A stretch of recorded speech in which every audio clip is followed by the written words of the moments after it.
अच्छा, आज हम फरवरी मार्च 2023 का पेपर 4 मैकेनिक्स, जिसे हम M1 भी कहते हैं, वेरिएंट 2 और कोड है 9709, ये करते हैं।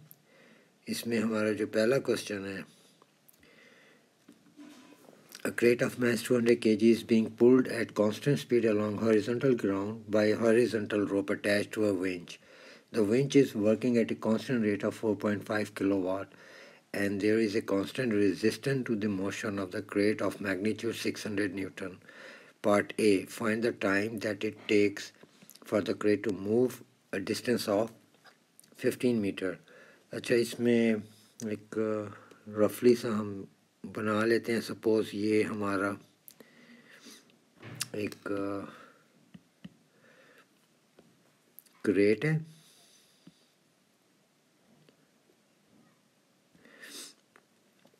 और इसको एक विंच जो है वो खींच रहा है। तो इसको हम कैसे शो कर दें?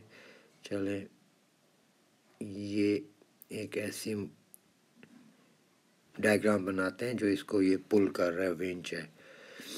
तो इस पे यहाँ मैं लिख देता हूँ, यहाँ पे विंच है, ये आपका क्रेट है और इसका मैस जो है वो है 200 kg। आपकी रेजिस्टेंस इस डायरेक्शन में आ गई जो कि उससे बताई है 600 न्यूटन। और क्या चीज़ होगी? अच्छा, अब ये जब यहाँ कांस्टेंट रेट पे जा रहा है तो इसका एक्सेलरेशन ज़ीरो होगा। ये आपने याद रखना है कि जब आपका एक कांस्टेंट स्पीड हो ना तो उस वक़्त आपकी एक्सेलरेशन ज़ीरो होती है। और दैट्स इट। डिस्टेंस उसने हमें दिया हुआ है 15। तो हम अब इसको यूज़ करते हैं पावर का फार्मूला। तो पावर का फार्मूला है हमारा power equals work divided by time.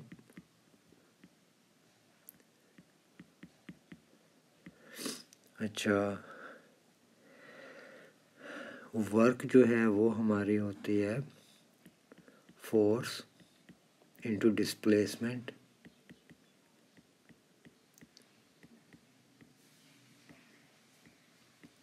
और टाइम डिवाइडेड बाय टाइम, तो ये वाला आएगा। अच्छा, ये जो पोर्शन है डिस्प्लेसमेंट डिवाइडेड बाय टाइम, इसको हम कहते हैं वेलोसिटी। तो हम लिख सकते हैं अब इसको ओवरऑल फार्मूला के power equals force into velocity.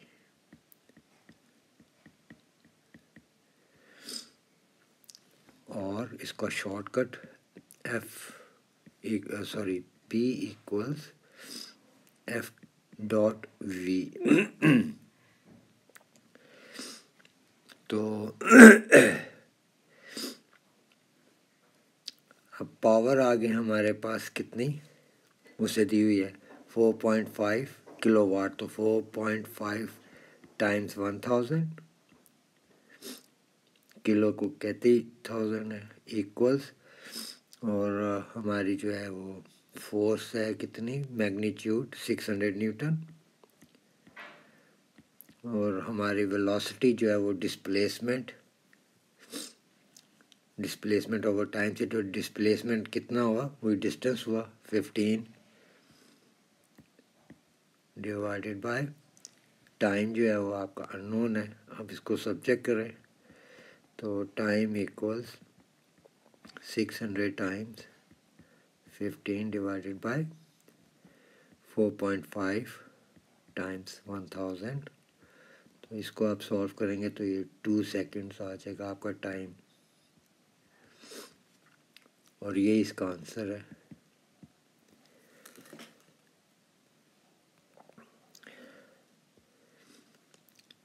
Second question, second part में The rope breaks after the crate has moved 15 meters.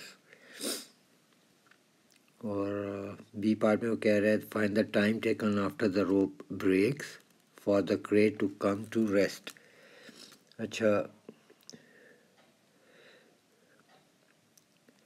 जब रोप ब्रेक हो जाएगी ना तो वो एक्सेलरेशन में कन्वर्ट हो जाएगा आपका, यानी एक स्पीड पे जा रहा था और कांस्टेंट स्पीड थी और अब वो उससे वो थोड़ा थोड़ा स्लो डाउन होना शुरू होगा. तो एक बड़ी स्पीड से ऐसा ऐसा स्लो डाउन होगा, तो ये फिर एक्सेलरेशन इसको हम बोलते हैं. तो इसको अगर हम देखें दोबारा से, मैं ये क्रेट बना देता हूँ. तो इसका जो मैस है वो यहाँ पे दोबारा लिख देता हूँ 200 kg. और अब ये जो डायरेक्शन है जिस पे वो पिछले पार्ट में कांस्टेंट स्पीड पे जा रहा था, अब ये उसकी एक्सेलरेशन हो गई. ये उसका रेजिस्टेंस मैग्नीट्यूड 600 न्यूटन. तो अब हम इस पे यूज़ करते हैं F = m में.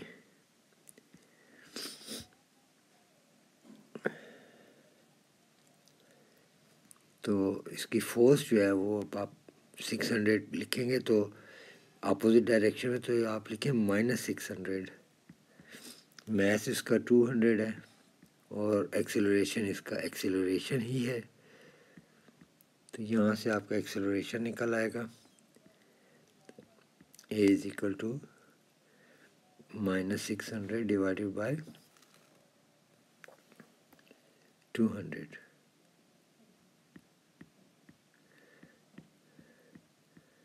तो ये हो जाएगा -3 मीटर्स पर सेकंड स्क्वायर. अच्छा, जब ये आपका जब रोप ब्रेक होता है तो उस वक़्त आपके जो है फाइनल वेलोसिटी उसको हम वहाँ पे 0 कंसीडर करेंगे. टाइम इसका अननोन है क्योंकि वो कह रहे हैं find the time after the rope breaks. तो आप इसके ऊपर फार्मूला लगा लें सिंपली V = U + AT. तो ये 0. अच्छा, इनिशियल वेलोसिटी इसकी क्या होगी? जैसे आपको पता है speed = distance divide by time होता है. तो मैं अगर इसको V = d/t कर दूँ, जो भी हमने ऊपर लिखा था डिस्प्लेसमेंट ओवर टाइम, तो इनिशियल वेलोसिटी इसकी आपकी आ जाएगी, डिस्प्लेसमेंट आपका 15 हो गया और टाइम इसका 2 सेकेंड्स हो गया. तो ये आप इसको अगर सॉल्व कर लें तो क्या आंसर आता है इसका 15/2, दैट इज 7.5.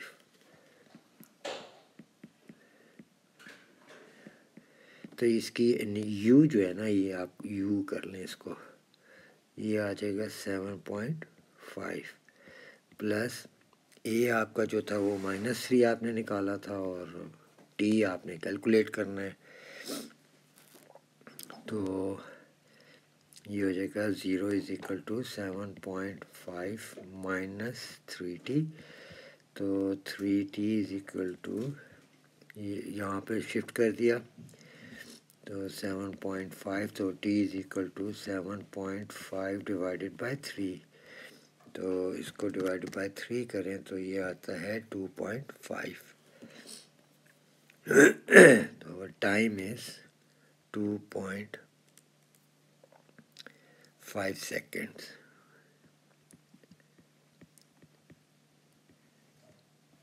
ये इसका आंसर आ जाएगा बी पार्ट का.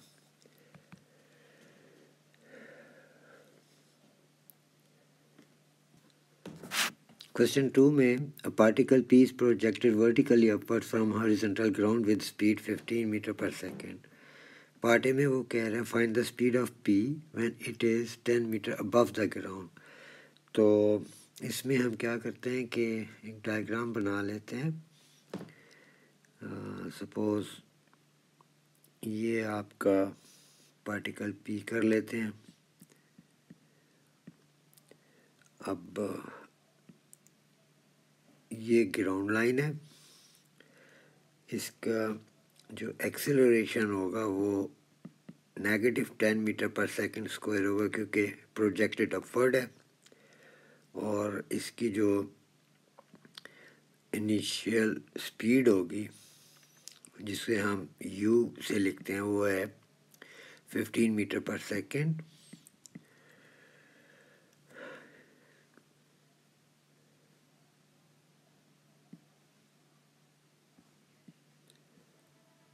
डिस्टेंस इसका है 10 मीटर्स। तो यहाँ पर इसकी जब ये 10 मीटर ऊपर आएगा तो फाइनल वेलोसिटी क्या होगी, इसके लिए हम यूज़ करेंगे formula v square equals u square plus 2as। तो v square equals initial velocity आपकी है 15, तो ये 15 का स्क्वायर प्लस 2 इंटू एक्सेलरेशन -10 है, और डिस्टेंस है इसका 10। इसे आप सॉल्व कर लें तो ये हो जाता है 2 to 5 माइनस 200।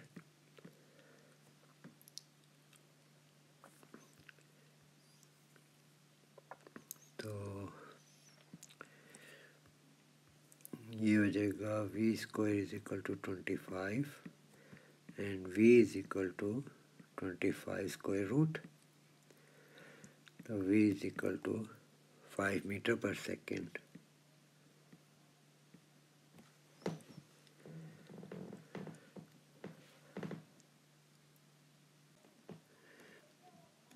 अच्छा, इस क्वेश्चन में, इस पार्ट में, at the same instant that p is projected, a second particle q is dropped from a height of 18 meter above the ground in the same vertical line as p. Find the height above the ground at which the two particles collide. इसके लिए भी एक हम diagram design कर लेते हैं। Suppose कर लें ये आपका पार्टिकल p है और इसके ऊपर बिल्कुल आपका पार्टिकल q है जिसने ड्रॉप डाउन होना है।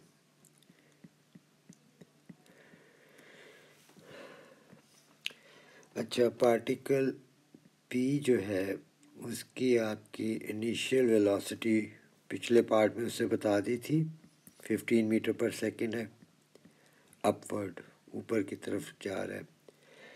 और हम सपोज कर लेते हैं कि यहाँ पे कहीं पार्टिकल p पहुँचता है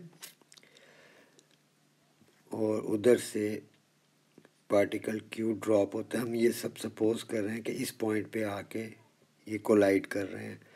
तो इसका जो टोटल डिस्टेंस उसने बताया था इसी पार्ट में, वो उसने बताया हुआ है 18 मीटर्स। तो अगर हम इतने पार्ट को x मीटर्स कंसिडर कर लें तो ये आपका 18 माइनस x होगा, ये वाला part.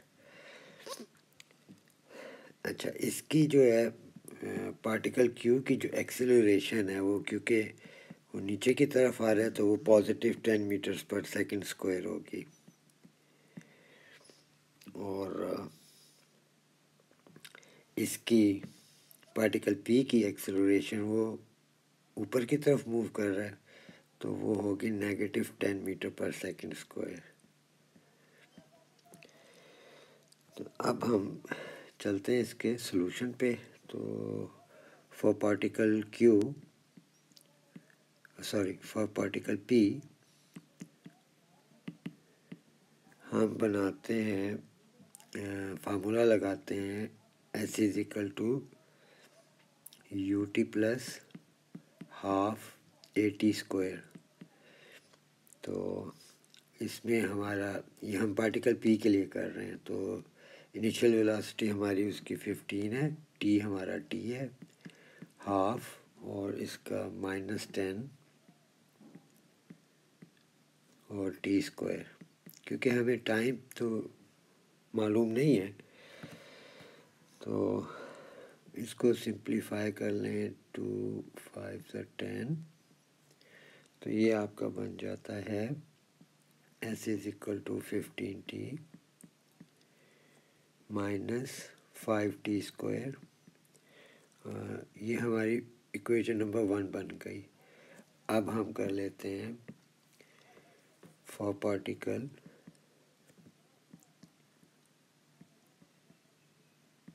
Q, same formula, s is equal to ut plus half at square. तो s is equal to ut, u हमारा क्योंकि वहाँ से ऊपर से वो स्टॉप पे ड्रॉप हो रहा है तो इनिशियल वेलोसिटी इसकी 0 होगी, प्लस हाफ इंटू 10, वो पॉजिटिव ही रहेगा एक्सेलरेशन, और टी स्क्वायर हो जाएगा। अच्छा, मैं s की जगह मैं लिख देता हूँ इसका 18 माइनस एक्स, क्योंकि ये इसका डिस्टेंस 18 माइनस एक्स है जो ऊपर हमने डायग्राम में लिखा हुआ है। तो ये बन जाएगा 18 माइनस एक्स इक्वल्स, ये तो ज़ीरो हो जाएगा, तो ये आपका सिंप्लीफाई होके 2 5 10 5t स्क्वायर बन जाएगा। तो ये आपकी सेकंड इक्वेशन आ गई। अब इनको हम साइमल्टेनियसली सॉल्व कर लेते हैं।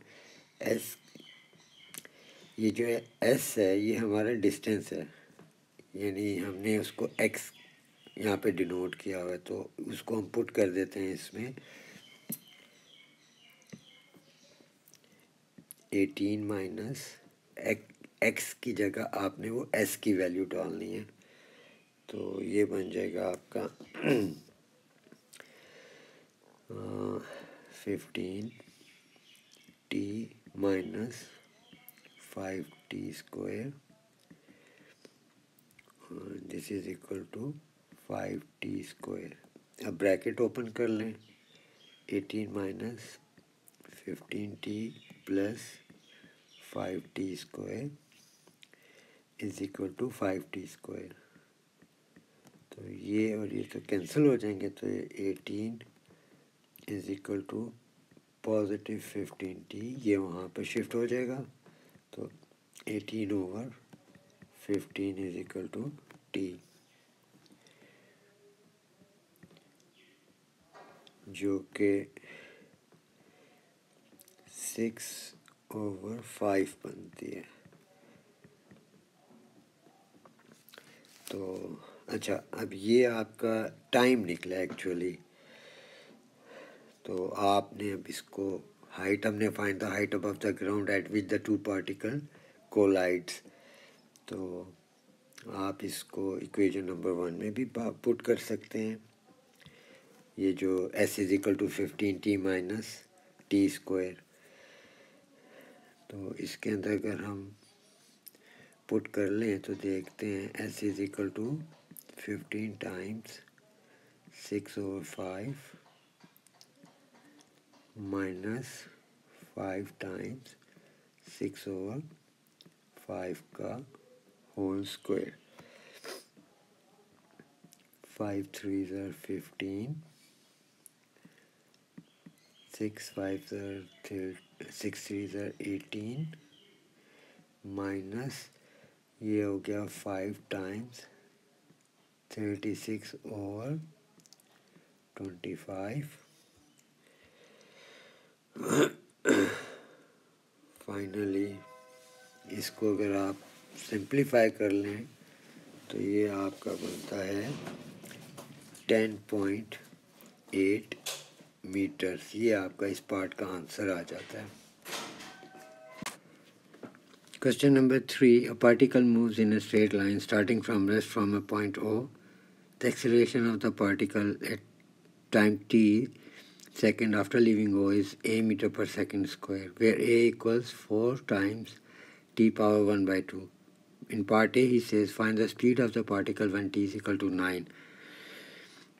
इसमें स्पीड पूछ रहा है, तो हमें एक्सीलरेशन दी हुई है उसने, तो अगर मैं एक्सीलरेशन की इंटीग्रेशन करता हूँ तो मेरे पास वेलोसिटी आ जाती है। तो मैं इसको लिखूँगा v is equal to integral of 4t power 1/2 dt।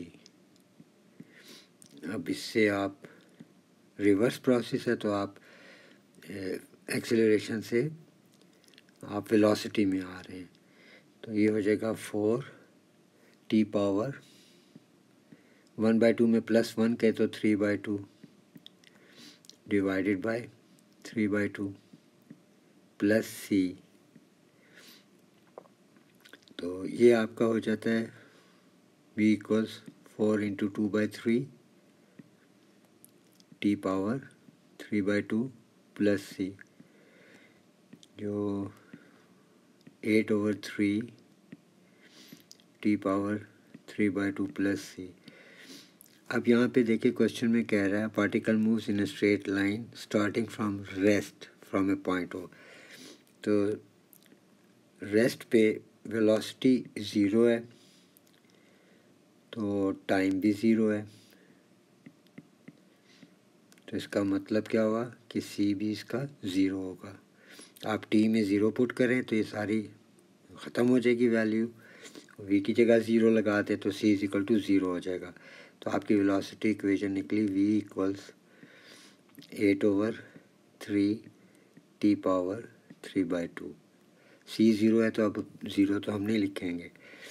अब वो find the speed of the particle when T is equal to 9।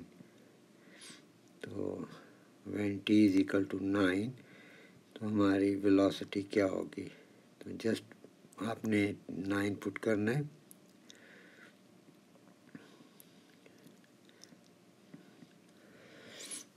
इसको आप सॉल्व कर लें कैलकुलेटर से बेशक, तो ये आ जाता है 72 मीटर पर सेकेंड। ये इस पार्ट का आंसर आ जाएगा।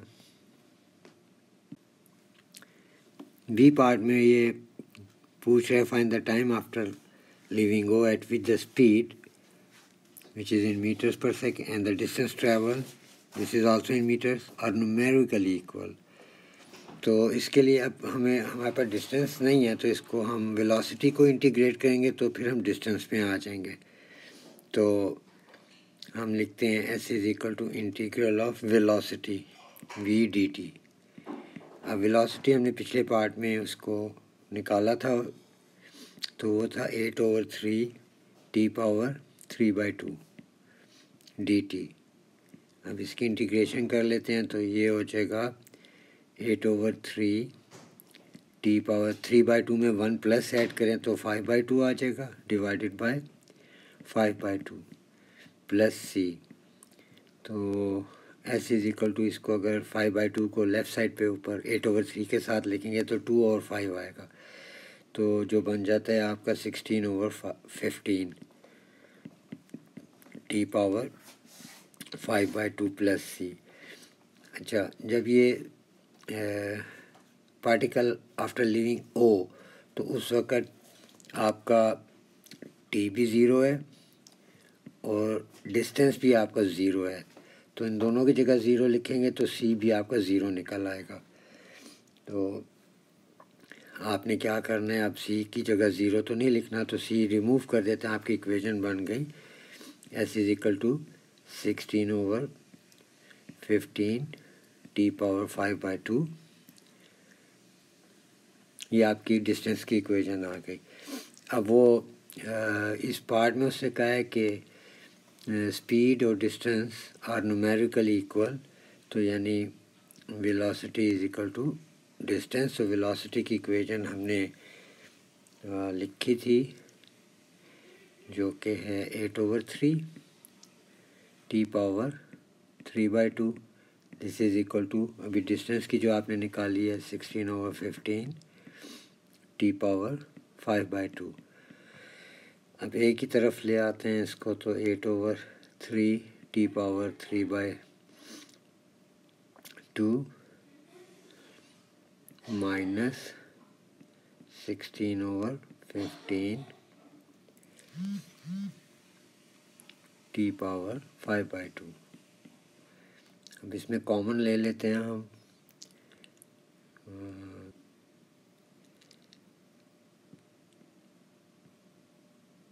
ये कॉमन ले रहा हूँ मैं 16/15 टी पावर 3/2। अब ये इसे डिवाइड करें 8/3 T power 3/2 divided by 16/15 T power 3/2, तो आपका 5/2 बचेगा, या ब्रैकेट में लिख लें माइनस, तो ये T power 5/2 divide by T power 3/2, तो खाली टी बचेगा। This is equal to 0।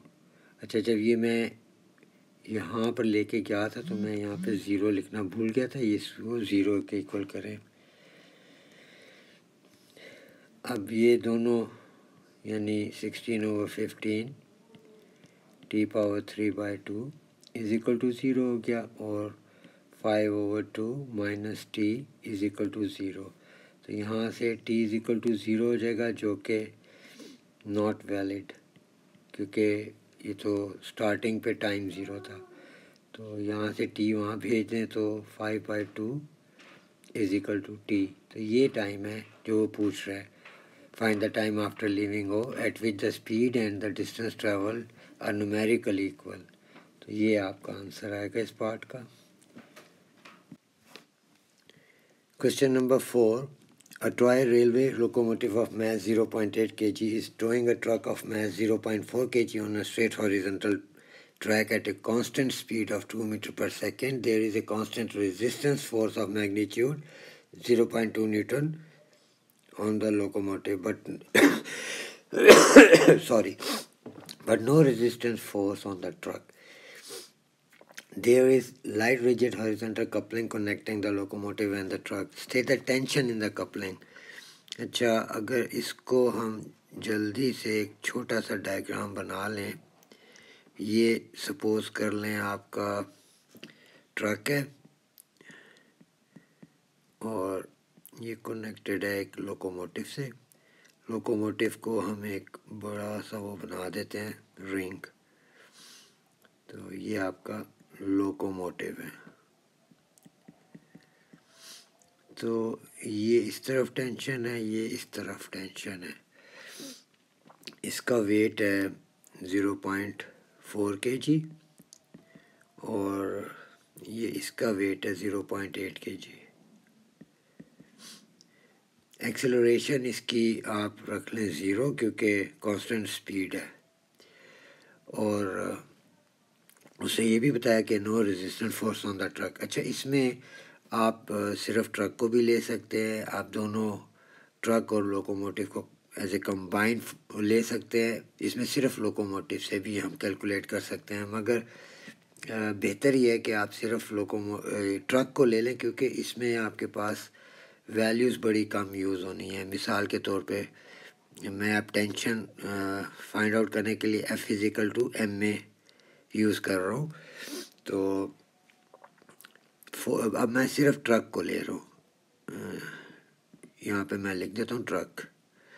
तो ट्रक में जो इसकी फोर्स है वो आपकी टेंशन है, और मैस उसका 0.4 है, और एक्सेलरेशन आपकी 0 है। वो मैंने लिख दी है क्योंकि कांस्टेंट स्पीड पे एक्सेलरेशन 0 होती है।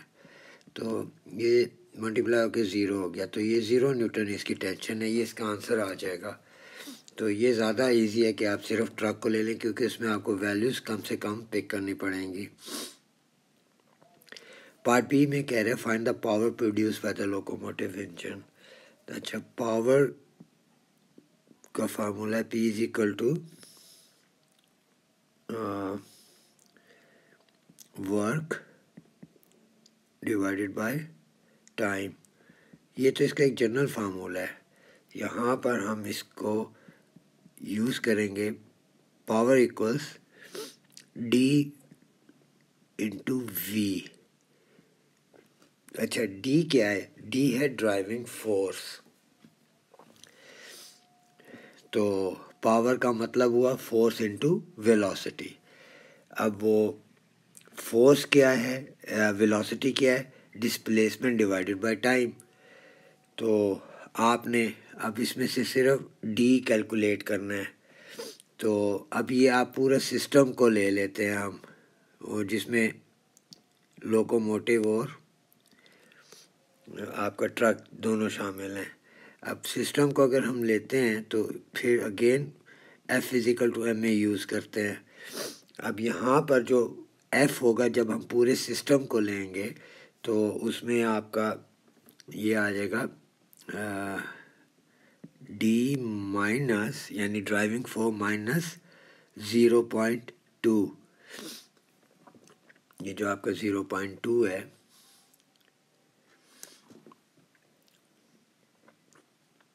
ये आपका आया है यहाँ से, ये मैं सर्कल कर रहा हूँ, constant resistance force of magnitude 0.2 Newton on the locomotive but no resistance force on the truck। तो ये आपने d माइनस 0.2 करेंगे तो ये आपकी फोर्स आ गई, और यहाँ से मैस जो है वो आपका इन दोनों का ऐड कर लें, 0.8 प्लस 0.4 क्योंकि हम पूरा सिस्टम ले रहे हैं, टाइम्स एक्सेलरेशन आपका वही 0 है। तो ये साइड सारी 0 हो जाएगी, तो आपके पास बचेगा d is equal to 0.2 newton. अब इसको आपने इस फार्मूले में पुट करना है, power is equal to D times v। तो अब ये power is equal to D आपका आ गया 0.2 और वेलोसिटी आपकी वो उससे दी हुई है कांस्टेंट स्पीड, तो वो भी 2 है। तो ये आपका आंसर आ जाएगा 0.4 वाट। ये इसका आंसर आ जाएगा इस पार्ट का।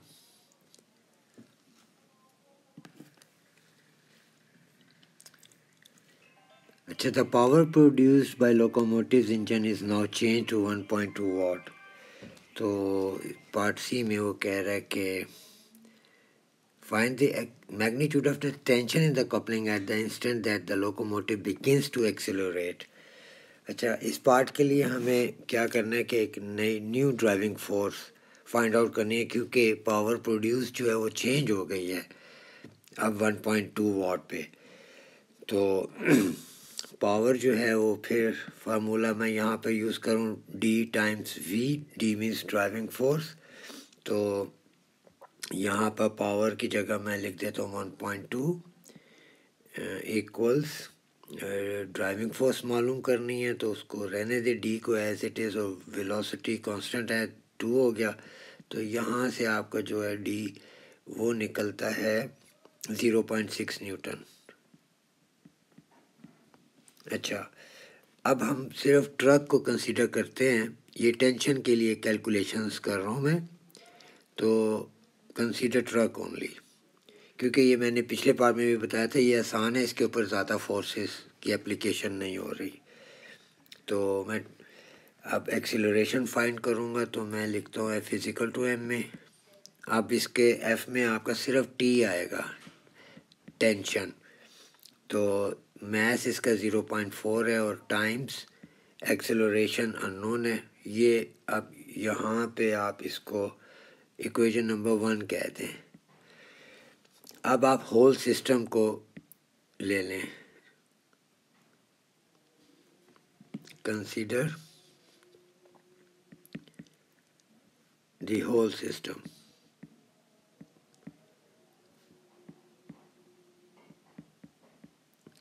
अब होल सिस्टम में आपका ट्रक भी है और लोकोमोटिव भी है। तो इसमें जब मैं एफ फिजिकल टू एम में लेता हूँ तो एफ़ की जगह मैं डी माइनस 0.2 लिखूँगा, वो जो उसकी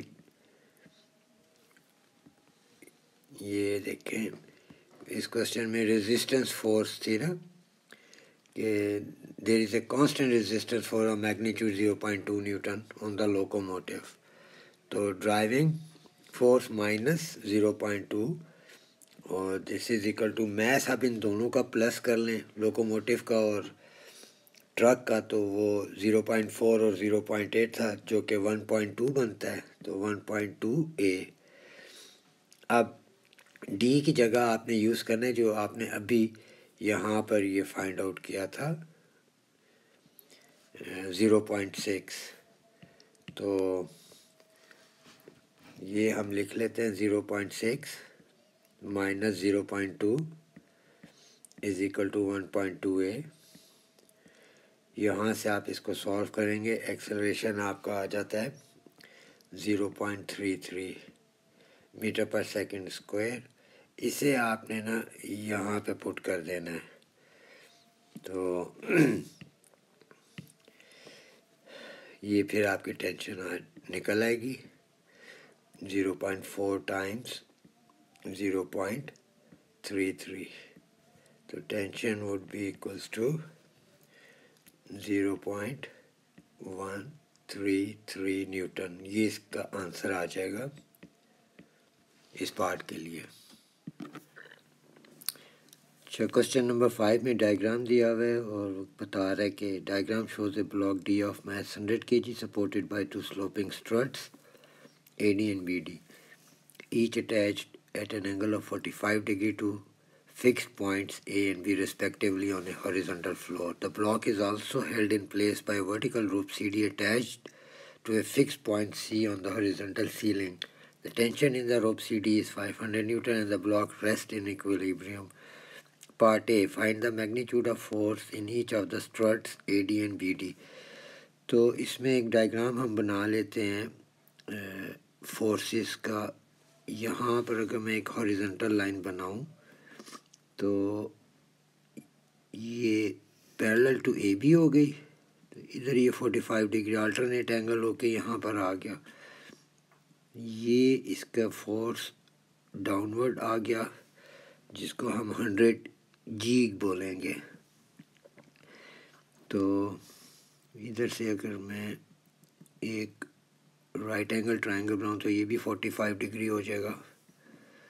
अब ये जो होगी फोर्स, ये हमारे अच्छा टेंशन को कर लेते हैं यहाँ पर। ये टेंशन, ये इसको TA बोलते हैं और इसको TB कह देते हैं। तो यहाँ पर जो है ये TB, सेम यहाँ पर भी वही डायग्राम बन सकती है, 45 डिग्री ईच। तो देखें आप, अगर मैं हॉरिजॉन्टली इसको सॉल्व करता हूँ तो ये एरो हो गया हॉरिजॉन्टल का। तो यहाँ मैं लिख सकता हूँ TB यानी टेंशन B जो है वो, उसको मैं ले रहा हूँ cos 45 and this is equal to, इसके अपोजिट में TA, तो TA को भी मैं cos 45 लिख सकता हूँ। एक्चुअली इसको sin 45 भी अगर लिखें तो दोनों cos 45 और sin 45 की वैल्यू सेम होती है। और ये बात मैं यहाँ पर एक छोटा सा डायग्राम बना के आपको एक्सप्लेन कर देता हूँ। फ़र्ज़ करें ये 45 डिग्री राइट एंगल ट्रायंगल है और 1 यूनिट इसका यहाँ ले लें, 1 यूनिट पाइथागोरस थ्योरम से ये √2 होता है। अब आप cos 45 देखें तो बेस ओवर हाइपोटेन्यूज होता है, यानी 1/√2। अब इसी का sin 45 देख लेते हैं, तो perpendicular over hypotenuse which is also 1/√2। तो cos 45 और sin 45 की वैल्यू सेम होती है। तो इसलिए हॉरिजॉन्टली फोर्सेस को जब रिजॉल्व करेंगे तो TB cos 45 would be equals to TA cos 45। अब इसका ना इसको डिफरेंट कलर में ले लेते हैं ताकि मिक्सअप ना हो जाए। वर्टिकल फोर्सेस को रिजॉल्व करते हैं, तो वर्टिकली ऊपर की तरफ देखिए 500 न्यूटन जा रही है, तो ये इक्वल होगा इसकी डाउनवर्ड फोर्सेस। 3 फोर्सेस हैं, एक ये TB है, एक ये 100 है और एक ये TA है। तो इन तीनों को ऐड करके ना इस तरफ लिख लेते हैं, तो 500 would be equals to 100G, वो जो 100 किलोग्राम है उसको 100G लिख रहे हैं हम, plus TA cos 45 degrees plus TB cos 45.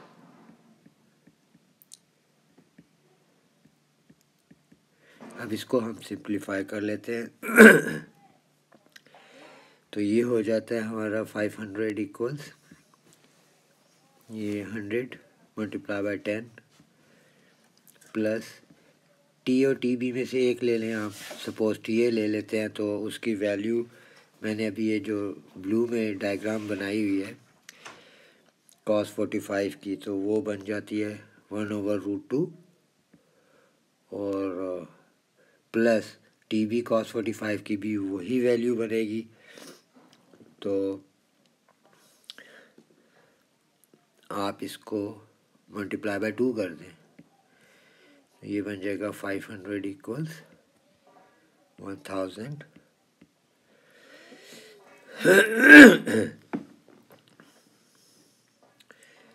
Plus 2/√2 TA।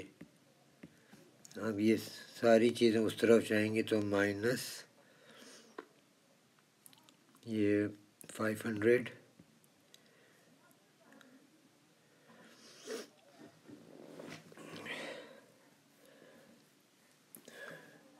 Equals 2/√2 TA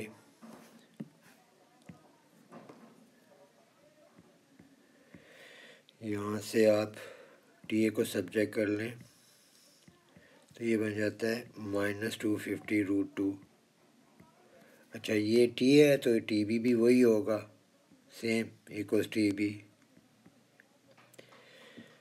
तो अब आप लिख सकते हैं कि magnitudes of the force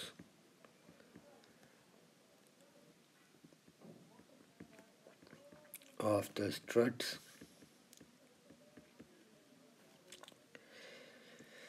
AD and BD this is equal to, आप नेगेटिव को इग्नोर कर दें, जस्ट राइट 250√2 न्यूटन, और ये आपका आंसर आ जाएगा इस पार्ट का। A horizontal force of magnitude F Newton is applied to the block in the direction parallel to AB. Find the value of F for which the magnitude of the force in the strut AD is 0. तो इसमें आप देखें कि parallel to AB, ये parallel to A B diagram में देख लें, इसमें फोर्स अप्लाई कर रहा है वो, तो इसमें आप एक ब्लॉक बना लें,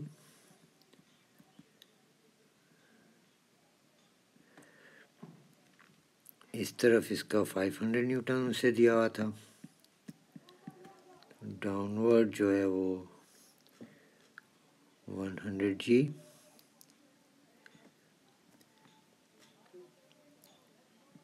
इस डायरेक्शन में इसका F है और इस डायरेक्शन में आपका टी बी है। टी ए को रिमूव कर दें क्योंकि उसने कहा है कि the magnitude of the force in the strut A D is 0, तो ये एंगल जो है इसका 45 था वो पिछले डायग्राम से। तो अब आप हॉरिजॉन्टल फोर्सेस को रिजॉल्व करें तो ये राइट साइड पे F plus T B cos 45 and that is equal to 0 लिखते हैं। तो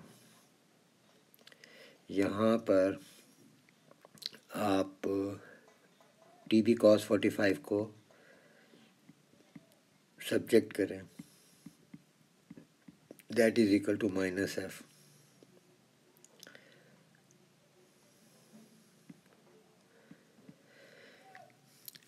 अब वर्टिकली रिजॉल्व कर लेते हैं इसको। तो वर्टिकल फोर्सेस में आपकी 500 न्यूटन है and that would be equal to, ये डाउनवर्ड में आ जाएगा 100G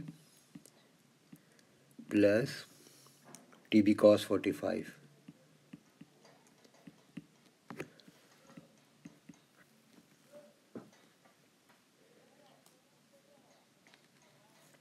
अच्छा, अब सिंप्लीफाई करते हैं इसे। तो 100 टाइम्स 10 प्लस TB cos 45 को मैं लिख सकता हूँ -F। तो ये बन जाएगा 500 इक्वल्स 1000 -F। अब F यहाँ शिफ्ट करें और 500 को इधर, तो F is equal to 1000 minus 500, तो जो कि आपका F निकल आता है 500 न्यूटन। ये आपका आंसर आ जाएगा इस पार्ट का। Question number 6. A block B of mass 2 kg lies on a rough inclined plane sloping at 30 degrees to the horizontal. A light rope inclined at an angle of 20 degrees above the line of greater slope is attached to B. The tension in the rope is Tn, where there is a friction force of F Newton acting on B. Coefficient of friction between B and plane is mu. Part A mate is given that F is equal to 5 and that the acceleration of B up the plane is 1.2 metre per second square. Find the value of T। अच्छा, इसको solve करने के लिए इसे हम along the plane और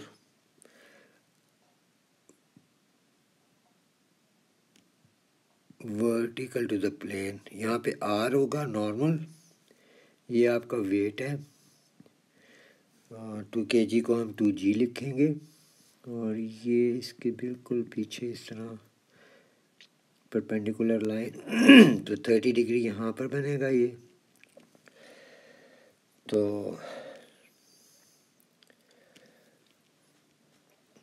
अब हम इसको करते हैं रिजॉल्व।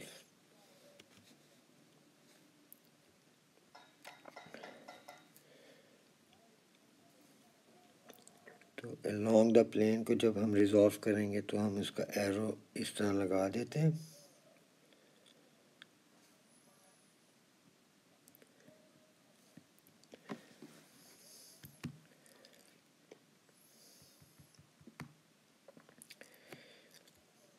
इसमें हमारी फोर्सेस, हम पहले क्योंकि एक्सेलरेशन इन्वॉल्व है तो F is equal to ma से स्टार्ट करते हैं। हमारा जो F है फोर्स वो आएगा ये अलोंग दिस इंक्लाइन प्लेन, तो इस 20 डिग्री को हम लिखेंगे T cos 20। इसमें से हम माइनस करते हैं इसकी अपोजिट फोर्सेस को, जो कि 2G sin 30 है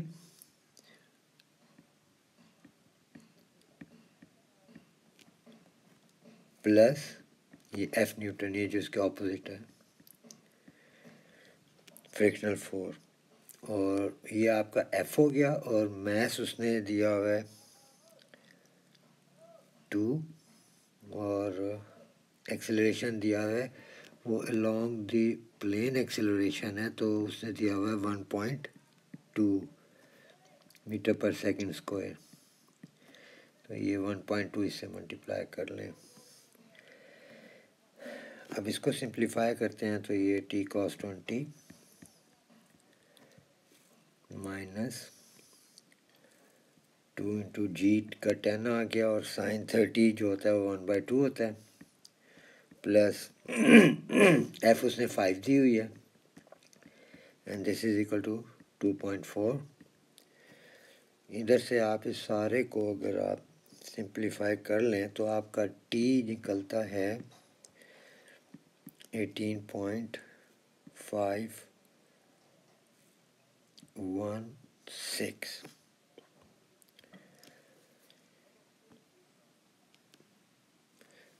अच्छा, नेक्स्ट पार्ट में वो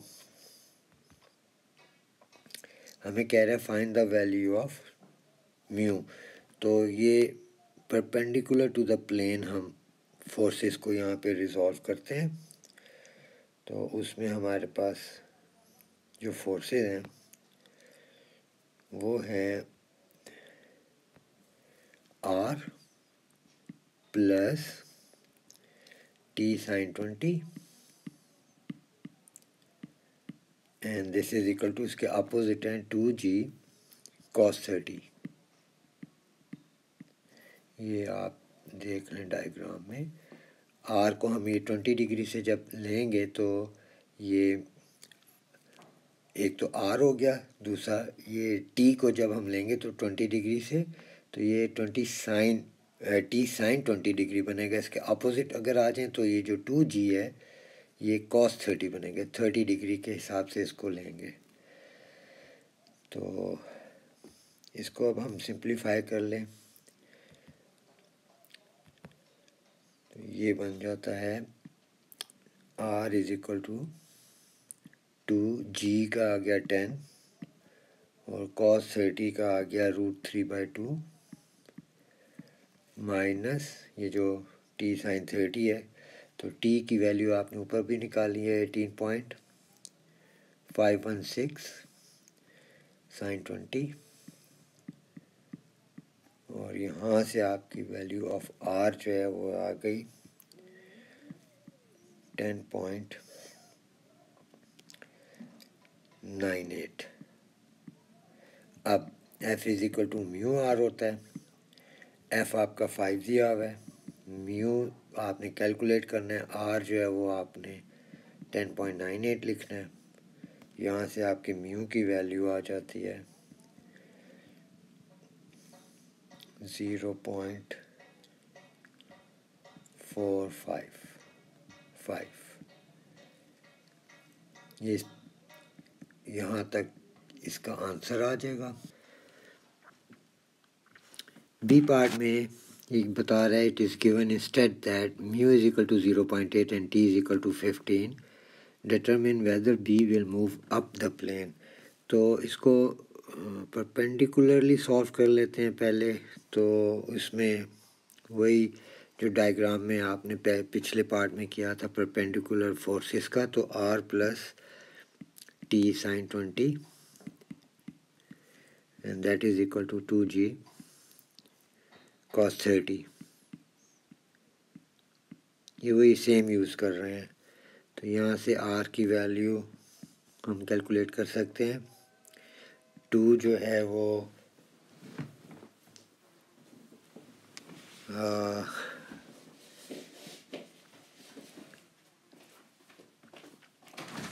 G आपका 10 है और cos 30 आपका √3/2 है और ये माइनस T आपका 15 ये से दिया हुआ है और sin 20 हो गया। तो जो कि आप इसको कैलकुलेट अगर कर लें तो 12.19 आएगा। अच्छा, अब along द प्लेन हम देखते हैं तो टी कॉस ये भी वही वैल्यूज़ चलेंगी, मगर इसमें थोड़ी सी चेंजेस हम करेंगे, वो मैं आपको बता देता हूँ। T cos 20 minus 2G sin 30 plus F की जगह मैं म्यू आर लिख रहा हूँ और that is equal to M A. Actually ये मैंने सारा जो किया है ये f इक्वल्स एम ए और f की जगह मेरा ये वैल्यूज़ हैं और उसमें जो चेंजेस आई हैं वो मैंने बता दी हैं। t की जगह 15 लिखें, cos 20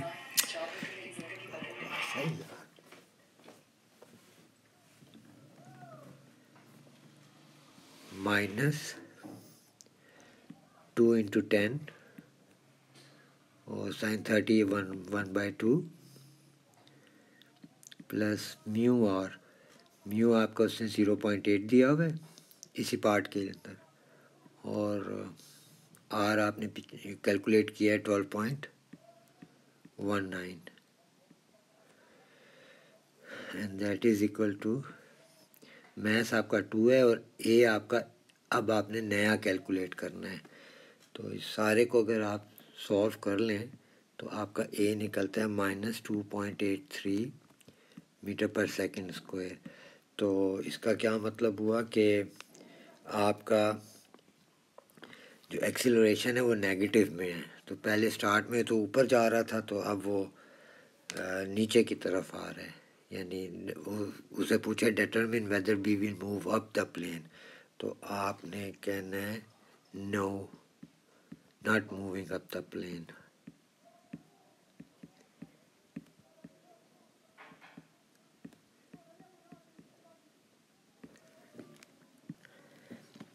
Question number 7.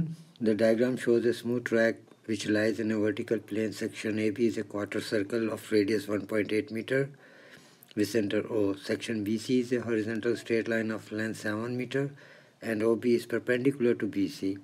Section CFE is a straight line inclined at an angle of theta degree above the horizontal. Particle P of mass 0.5 kg is released from rest at A. Particle P collides with with a particle Q of mass 0.1 kg which is at rest at B. Immediately after the collision, the speed of P is 4 meter per second in the direction BC. You should assume that P is moving horizontally when it collides with Q. Show that the speed of Q immediately after the collision is 10 meter per second.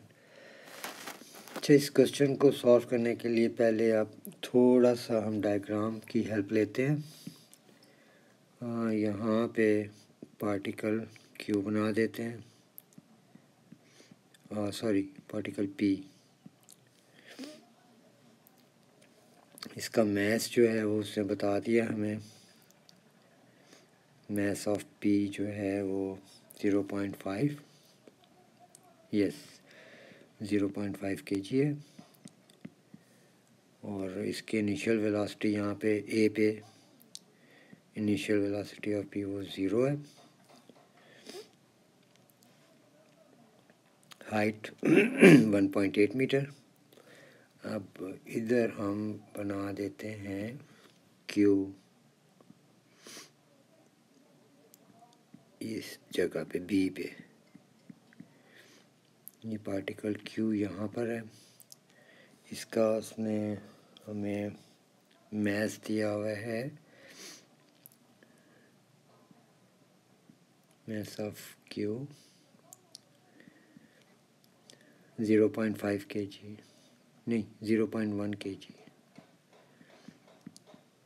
और इसकी भी initial velocity 0 है क्योंकि यहाँ पे rest पे है वो।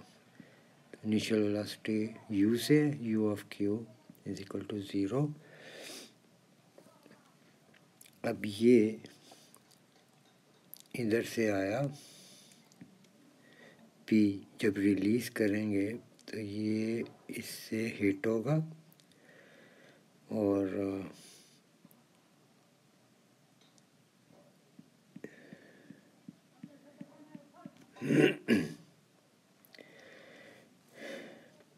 immediately after the collision, speed of p is 4 meter per second in the direction BC. तो अब इसको हम सॉल्व करते हैं।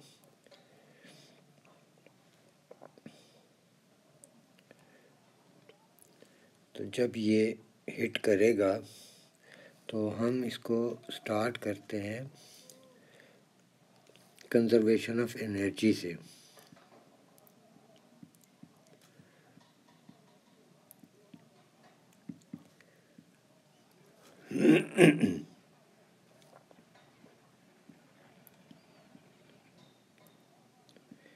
और वो आपका है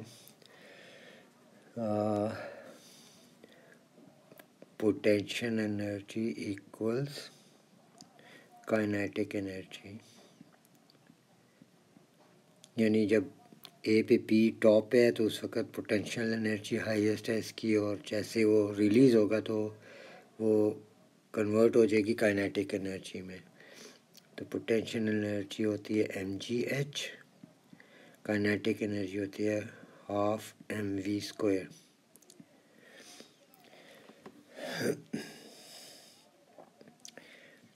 मैस इसका 0.5, और g इसका 10, हाइट इसकी 1.8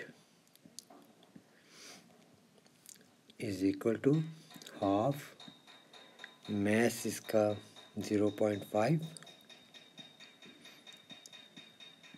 और v स्क्वायर की जगह हम लिख देते हैं वेलोसिटी ऑफ p स्क्वायर।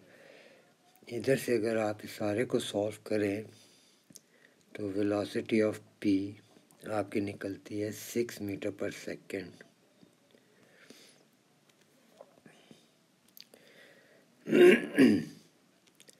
अब ये करने के बाद हमने करना है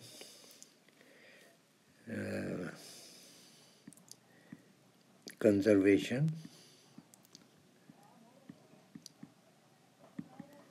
ऑफ लीनियर मोमेंटम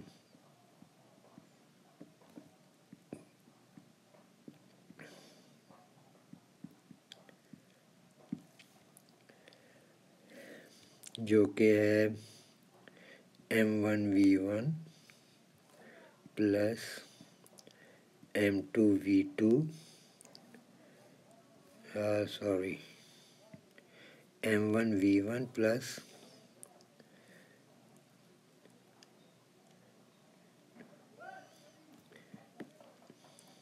एक मिनट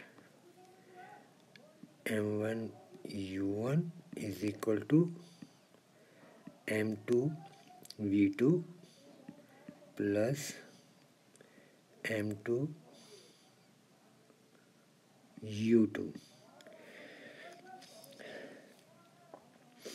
अब इसमें हम m1v1 में हम लिख देते हैं मास ऑफ p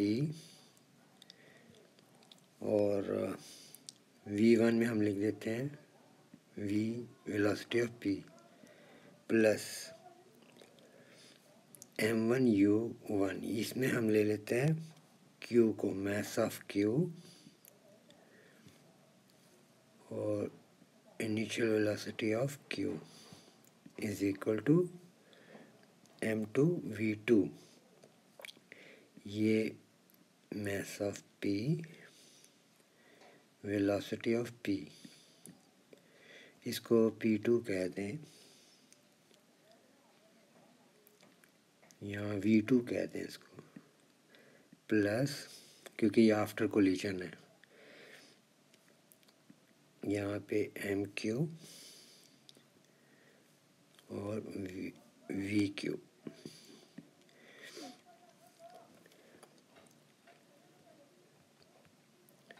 अब इसमें इनकी वैल्यूज़ लिखते हैं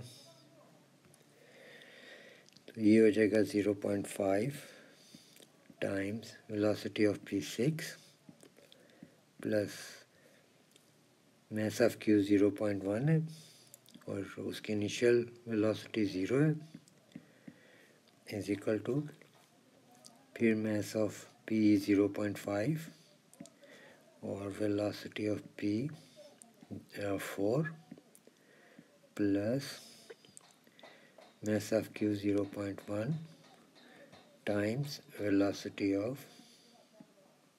q। ये हमने फाइंड आउट करनी है एक्चुअली। तो ये तो 0 से कट गया, 0.5 इंटू 6 ये हो गया 3, 0.5 इंटू 4 ये हो जाएगा 2 प्लस 0.1 VQ। तो यहाँ से आपका वेलोसिटी ऑफ Q जो निकलता है इसको सॉल्व करें तो 10 मीटर पर सेकंड आएगा। ये आप कह सकते हैं shown.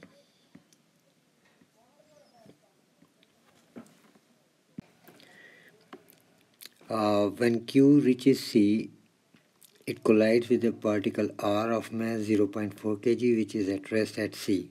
The two particles coalesce. The combined particle comes instantaneous to rest at F. You should assume that there is no instantaneous change in speed as the combined particle leaves C, nor when it passes through C again as it returns down the slope. in part B, given that the distance CF is 0.4 meter, find the value of theta. अच्छा, इसको solve करने के लिए हम यहाँ पे एक separately बना लेते हैं। ये आपका थीटा है यहाँ पर, और यहाँ पे सी था, तो आर भी यहाँ पे बना दें, ये आर, और ये पीछे से आपके वो आ रहा था क्यू, तो यहाँ पे उसने इसको हिट किया, और ये दोनों यहाँ पर कहीं हम एफ कर देते हैं।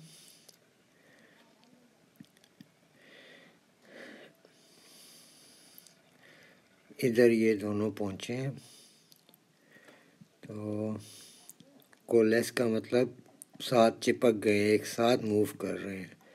तो ये आपका आर और सॉरी ये आपका क्यू,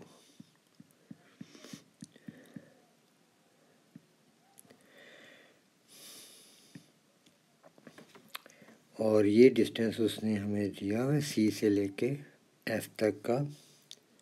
उसने हमें बताया है कि दिस डिस्टेंस इज 0.4 मीटर। अब इस इंफॉर्मेशन पे हमने थीटा बताना है, तो इसके लिए आप क्या करें, कंजर्वेशन ऑफ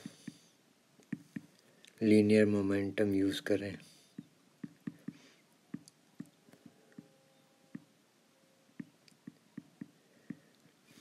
तो अब मैं डायरेक्ट लिख लेता हूँ उन्हीं के नामों से, मास ऑफ क्यू वो m1v1 प्लस m2u2 की जगह अब हम डायरेक्ट ये यूज़ कर लेते हैं, mq(vq) प्लस mr(ur)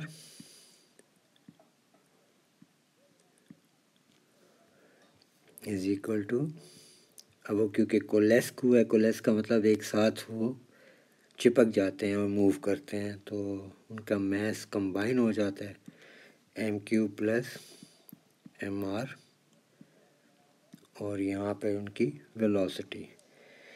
अब इसमें इनकी वैल्यूज़ पुट कर देते हैं, तो 0.1, 10, ये जो पिछले पार्ट में हमने अभी निकाला, प्लस मास ऑफ आर उससे बताया हुआ क्वेश्चन में 0.4, और इनिशियल वेलोसिटी क्योंकि आर रेस्ट पे था तो 0 होगी।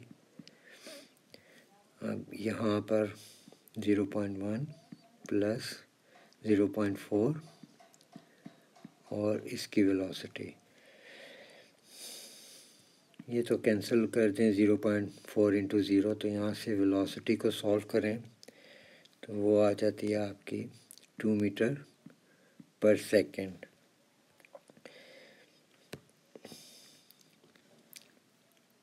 अब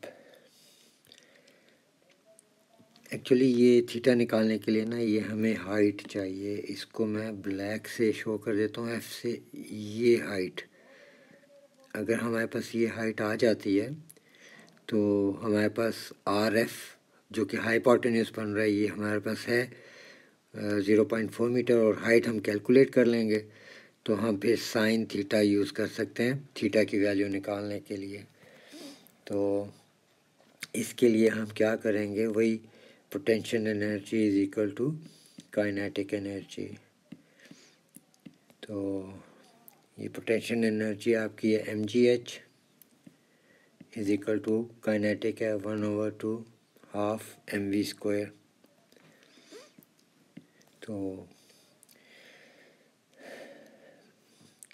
मास आपका 0.5 टाइम्स 10, हाइट इज, इसको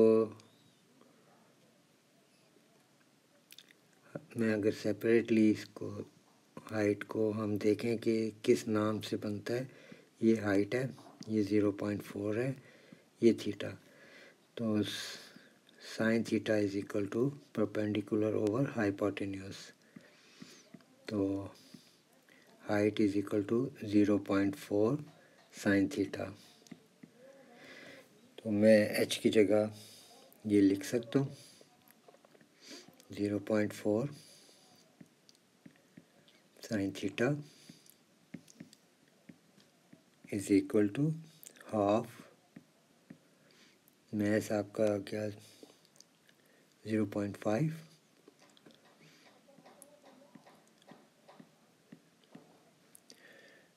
और वेलोसिटी यानी 2 है और उसका स्क्वायर। या इस सारे को सॉल्व करें साइन थीटा के लिए, तो ये आपका बन जाता है sine theta is equal to 1/2, theta is equal to sine inverse of 1/2 which is 30 degrees. इस तरह हम थीटा बता सकते हैं। ये आपका आंसर है इस पार्ट का। अच्छा जी, पार्ट सी में find the distance from B at which P collides with the combined particle. अच्छा बच्चों, ये 5 मार्क्स का क्वेश्चन है और एक पूरी लाइन भी नहीं कंप्लीट हुई क्वेश्चन पूछने में। अब आप नोट करना कि इसकी एक्सप्लेनेशन जो है वो किस तरह चलेगी और कितनी लंबी जाएगी। तो इसके लिए मैं एक डायग्राम यहाँ पे क्रिएट कर देता हूँ, क्योंकि उसके बग़ैर आपको ना ये समझ भी नहीं आएगा। तो एक इसका ये पार्ट और ये पार्ट, एक मिनट। अच्छा, यहाँ पे आपका बी था, ये पॉइंट आपका सी है, यहाँ पे कहीं हम एफ बना लेते हैं। अच्छा, ये आपको मैं रेड में दे देता हूँ पी, ब्लू में दे देता हूँ मैं क्यू। ये जो इसने हिट किया था आके पी ने क्यू को, और क्यू हिट होने के आगे चला था। और अच्छा, ये मैं लिख देता हूँ यहाँ पे 7 मीटर्स। ये सारा उसने डिस्टेंस दिया है टोटल, ये 7 मीटर्स था। अच्छा, इसमें मैं ग्रीन में कर देता या ब्लैक में कर देता हूँ। यहाँ पे आर बैठा हुआ था पहले से, और फिर जब पी ने क्यू को हिट किया था तो वो मूव करता हुआ यहाँ तक पहुँचा था और इसको हिट किया, यानी और यहाँ पे कोलेस्क हुआ था, आर के साथ कंबाइन होके वो ऊपर चढ़ गया था। और ये ऊपर जाके एफ तक दोनों गए थे। तो ये हो गया आपका आर, और यहाँ पे आपका आ गया इसके साथ ही ये आ गया क्यू।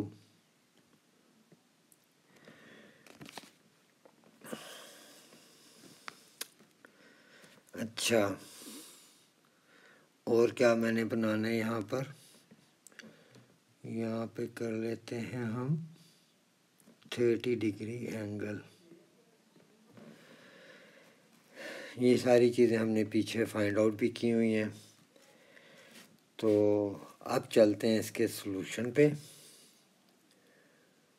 तो अच्छा देखें, जब पी ने हिट किया क्यू को, उसने 7 मीटर ट्रैवल किया है सी तक पहुंचने में। तो हमें क्या कैलकुलेट करना चाहिए, उसका टाइम। तो हम क्यू का टाइम कैलकुलेट करते हैं। यहाँ मैं लिखता जाता हूँ कैलकुलेट टाइम ऑफ क्यू। तो ये हम इस फार्मूले से लिखेंगे S is equal to V T. अच्छा, डिस्टेंस तो आप लिख लेना सीधा सीधा 7, वेलोसिटी इसकी लिखें 10। ये जो 10 है हमने ऑलरेडी पिछले पार्ट में शो किया है क्यू की वेलोसिटी, और टाइम जो है वो टाइम ही रहेगा। और इससे आप ये देखेंगे कि t is equal to 0.7 second निकल आएगा। अच्छा, ज़हन में एक एक स्टेप आप लोगों ने रखना है। अब हम करते हैं डिस्टेंस ऑफ p फाइंड करते हैं। मैं यहाँ पे लिख देता हूँ, now find distance of p।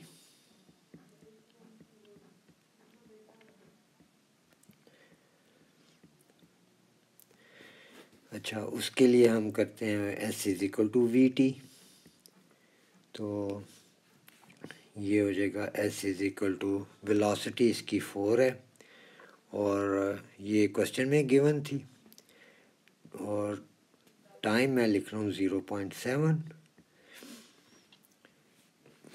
अच्छा, ये 0.7 क्यों मैंने लिया, ये नोट करें कि अभी पिछले ब्लू में मैंने क्यू का टाइम कैलकुलेट किया। जब क्यू जब मूव कर रहा है तो पीछे पी भी तो मूव कर रहा था, तो उसने 0.7 सेकेंड लिए, तो वही वाला उतने ही 0.7 सेकेंड में पी ने डिस्टेंस कितना किया, तो इसलिए 0.7 उसी का यूज़ करेंगे। तो ये आपका बन जाता है 2.8 मीटर्स। यानी मैं यहाँ पे बना देता हूँ डायग्राम। ये आपका पी है और इसने 2.8 मीटर डिस्टेंस कवर किया है। तो अब हम करते हैं एक्सेलरेशन फाइंड आउट। अच्छा, नाउ फाइंड एक्सेलरेशन। एक्सेलरेशन के लिए हमें ये स्लोप पर जाना पड़ेगा। अब ये देखें, यहाँ पर इसका डिस्टेंस उसने हमें यहाँ पे टाइम इज़ अननोन, ये वाला, ये जो दोनों कोलेस्क होके मूव कर रहे थे, मगर यहाँ का हमें डिस्टेंस पता है 0.4 मीटर उन्होंने बताया होगा, ये डिस्टेंस सी से लेके एफ तक का। तो इसको अगर आप वही डायग्राम इसका बनाए तो ये इसका वेट हो जाएगा, कोलेस्क का वेट कंबाइंड 0.5 जी हो गया, और ये इसका वो जो नॉर्मल के अगेंस्ट ऊपर हॉरिजेंटल टू द प्लेन में, ये जो परपेंडिकुलर टू द प्लेन में जो आर था उसका अपोजिट ये हो गया, तो यहाँ 30 डिग्री ये आ गया यहाँ पर। तो अब हम एक्सेलरेशन करते हैं फाइंड। तो F is equal to M A. अच्छा, यहाँ पे फोर्स जो है, अब क्योंकि वो क्यू आर कंबाइन होके F पे स्टॉप होंगे, वापस जाएंगे, तो ये माइनस में डायरेक्शन में ले रहा हूँ 0.5 g sine of 30 along the plane sine of 30 होते हैं। तो इज इक्वल टू मैथ इसका वही कंबाइंड मैथ 0.5, और यहाँ से ए जो है वो ए ही रहेगा। इसको कैलकुलेट कर लें तो ए is equal to -5 metre per second square ये निकलेगा। अच्छा, अब हम वो टी फाइंड करते हैं। ये जो क्यू आर कंबाइन होके ऊपर जा रहे थे ना एफ तक, तो उसका टी फाइंड करते हैं। मैं यहाँ पे मेंशन कर देता हूँ, now find time from C to F. ये ब्रैकेट में मैं लिख देता हूँ क्यू आर, ये कंबाइंड पार्टिकल्स के। तो इसके लिए मैं फार्मूला यूज़ करूँगा S is equal to U T plus half A T square. तो डिस्टेंस इसका वही ऊपर ये देखें उन्होंने दिया हुआ है, फ्रॉम सी टू एफ वाला डायग्राम देखें, S is equal to 0.4 metres. अच्छा, ये अब इसका डिस्टेंस हम लिख लेते हैं, वही 0.4 is equal to initial velocity 2 है और टाइम इसका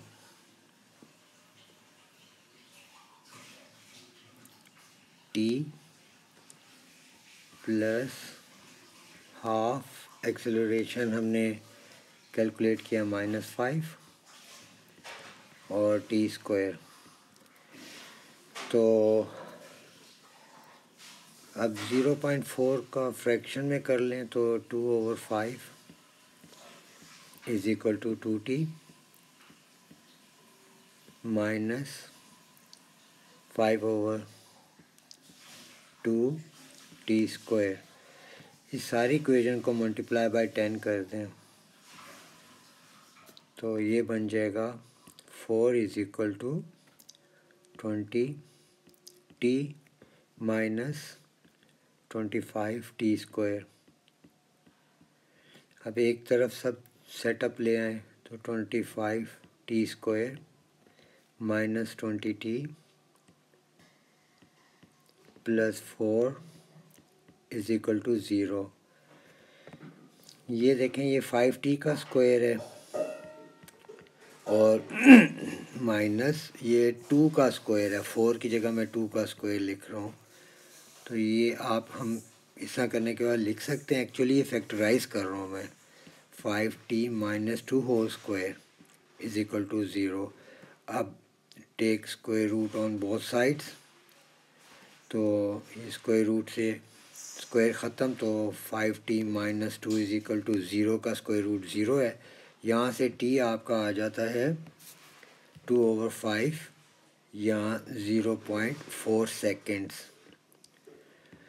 अच्छा, इसको हम कह सकते हैं कि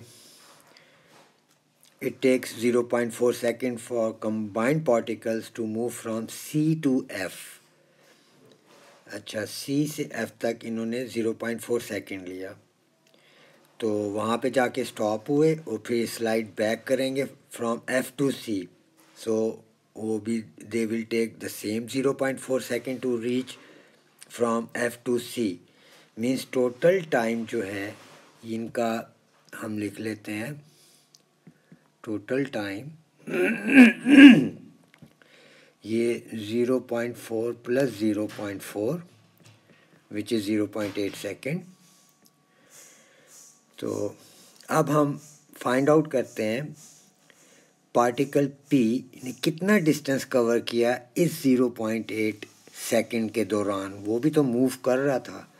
तो ये पार्टिकल P के लिए हम डिस्टेंस फाइंड आउट करते हैं और S is equal to VT use करते हैं। तो ये हो जाएगा S is equal to velocity उसकी वही 4 यूज़ करेंगे, वही सेम है, और टाइम अब 0.8 लगा देते हैं। तो ये इसका डिस्टेंस ये मूव कर रहा है 3.2 मीटर्स। अच्छा, अब यहाँ पर मैं लगा देता हूँ पार्टिकल P, सपोज़ यहाँ पहुँच गया, तो ये इसने किया है 3.2 मीटर्स ये डिस्टेंस। तो ये टोटल अगर आप देखें तो ये यहाँ से लेकर यहाँ तक ये 6 मीटर्स बनते हैं, यानी 2.8 प्लस 3.2 से, तो 7 metre from B to C है, तो ये 1 मीटर रह गया ना, ये कंबाइंड पार्टिकल्स और P के दरमियान 1 मीटर डिस्टेंस रह गया। तो ये अब हम यहाँ पे मेंशन कर देते हैं इसी बात को कि P has traveled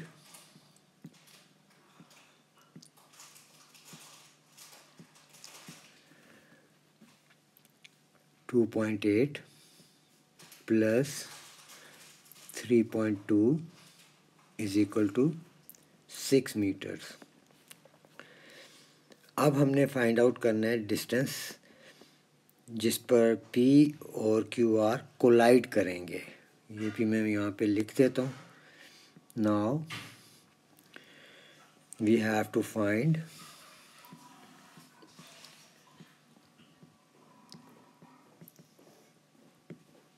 the distance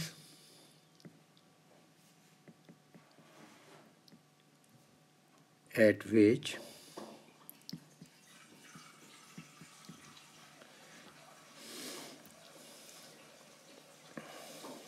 P and QR will collide. तो इसके लिए डिस्टेंस ऑफ P यानी S is equal to VT.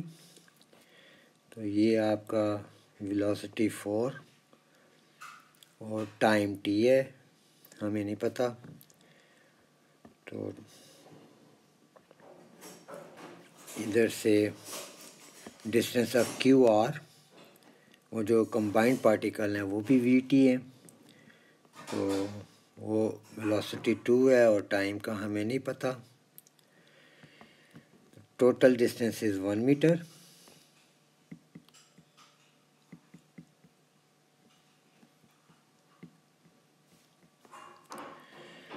तो यानी हम लिख सकते हैं distance of P plus distance of combined particle QR this is equal to 1 metre. तो ये 4T हो गया इसका, प्लस ये 2T हो गया. This is equal to 1 metre यानी 6T is equal to 1 metre.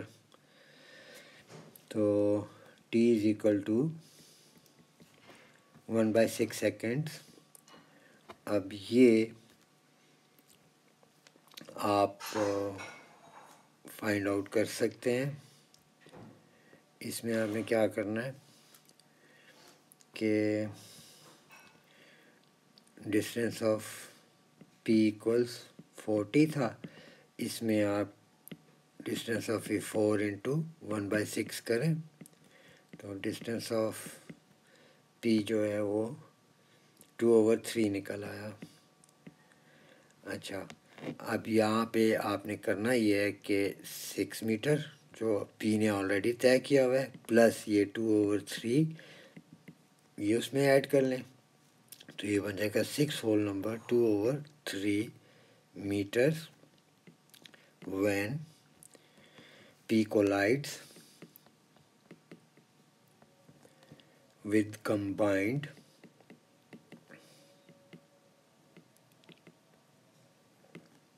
particles QR.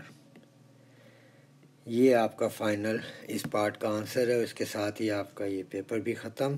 तो 0092